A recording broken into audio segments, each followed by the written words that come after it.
Tuwing may bagong taon, maraming tao ang nagsasabi, "This year magbabago na talaga ako.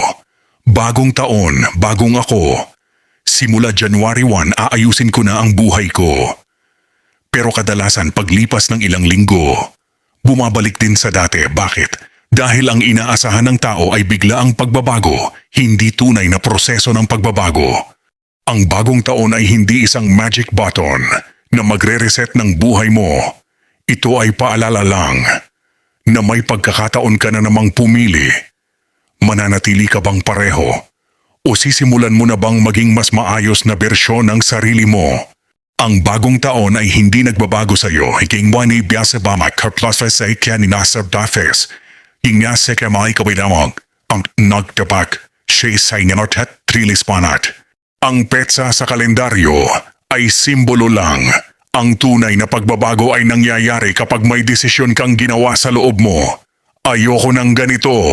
Gusto ko ng mas maayos na buhay.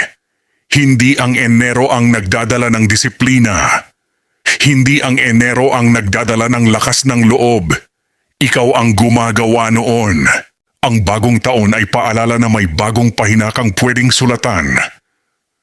Pero ikaw pa rin ang manunulat ng kwento mo.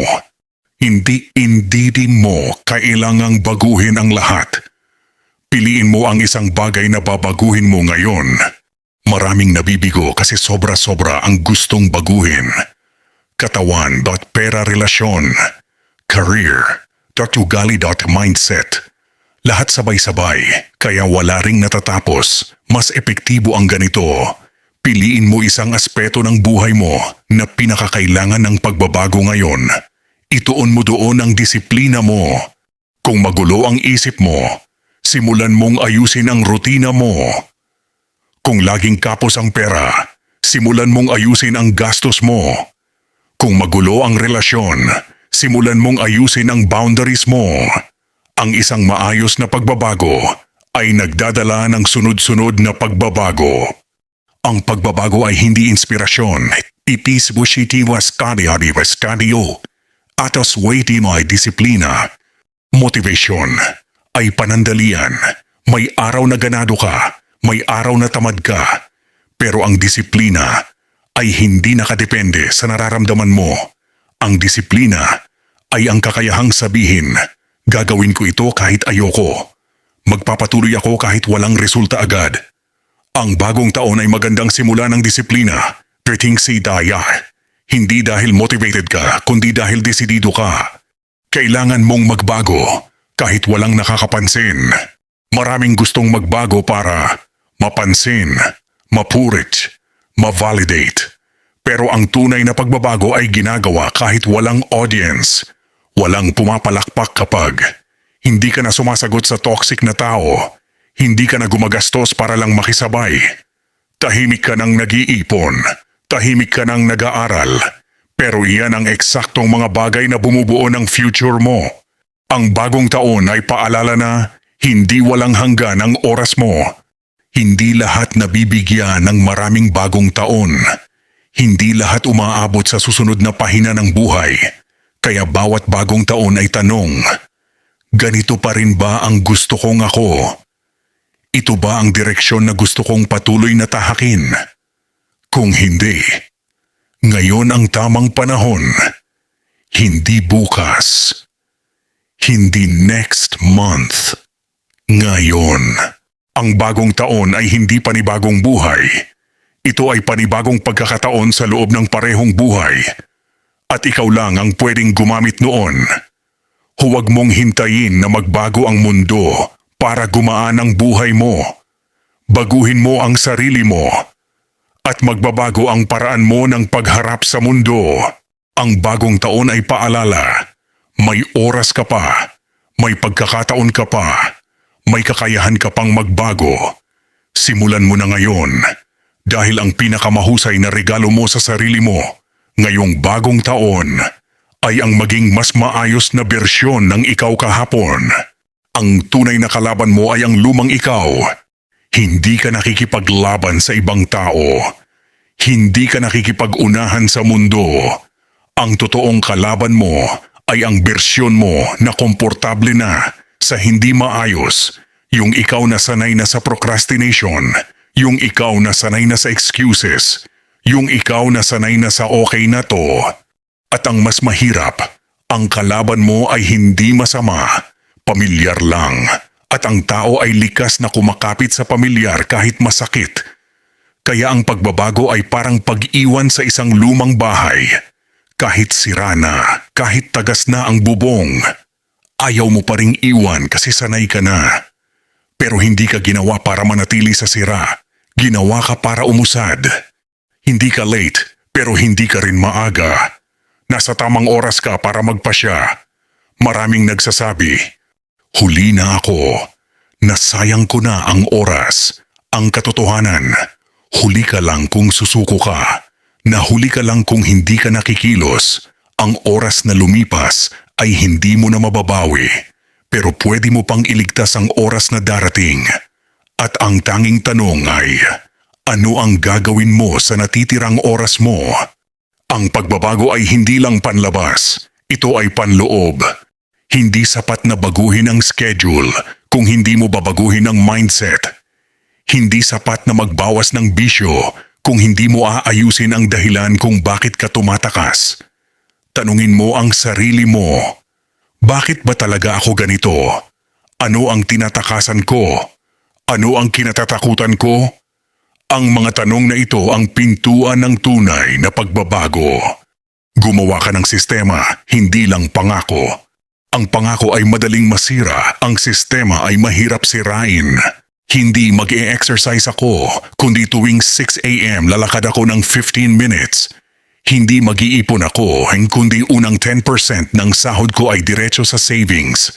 Ang sistema ang magdadala sa iyo kahit wala kang gana. Maghanda kang mawalan ng ilang tao kapag nagbago ka. Hindi lahat matutuwa sa pagbabago mo.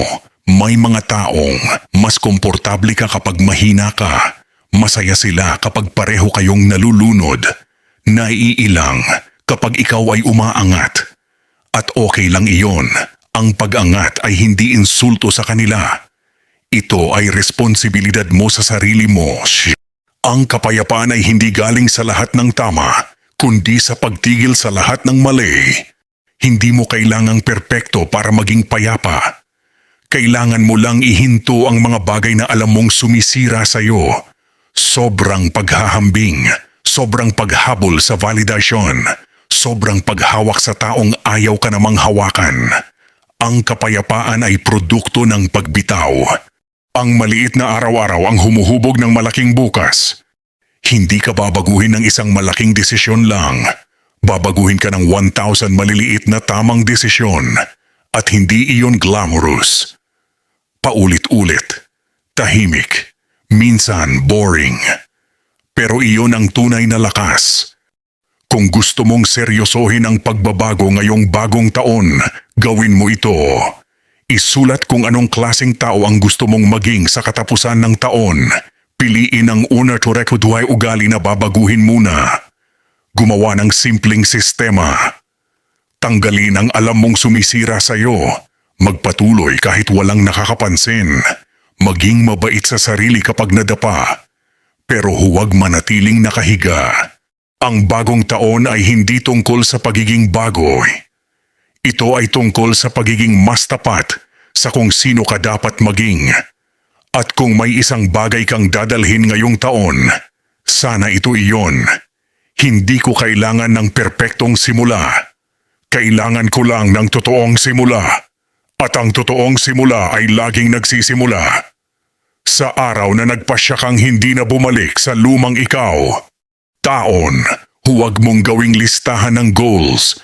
Gawin mong pangako sa sarili mo. Pangakong hindi mo na iiwan ang sarili mo sa ere. Hindi mo na ipagpapalit ang kapayapaan mo sa pansamantalang saya. Hindi mo na hihintayin na maubos ka bago ka magbago. Hindi mo kailangan ng perpektong simula. Kailangan mo lang ng totoong simula. At kung pinapakinggan mo ito ngayon, hindi ito aksidente. Ito ang paalala na matagal nang hinihintay ng puso mo. Simulan mo na, hindi bukas, hindi sa susunod na buwan, hindi kapag handa ka na.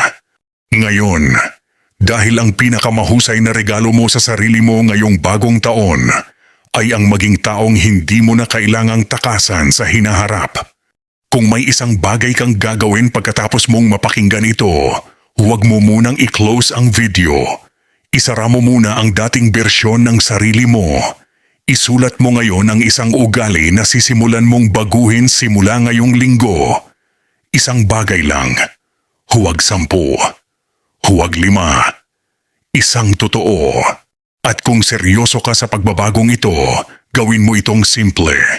I-save mo ang video na ito para mabalikan mo kapag tinatamad ka. I-share mo ito sa isang kaibigan na alam mong kailangan ding makarinig nito. At kung gusto mo pa ng ganitong klaseng mensahe na tutulong sa'yo mag-grow, mag-subscribe ka sa channel na ito.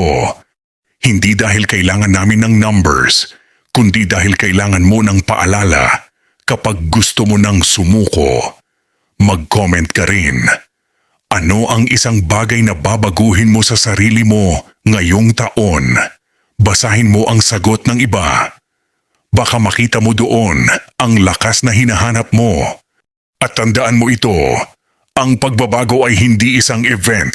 Ito ay isang araw-araw na desisyon. Kaya simulan mo na. Ngayon, hindi bukas. Kita tayo sa mas maayos mong bersyon.